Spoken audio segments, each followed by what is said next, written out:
Ne qilyapsizlar sizlar? Necha pul tushdi? 4.000 tushdi. Qani? 3 olma tushdi. Oho.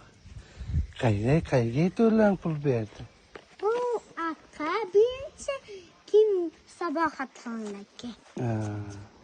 Endi qayga ketyapsiz? Sizlarga?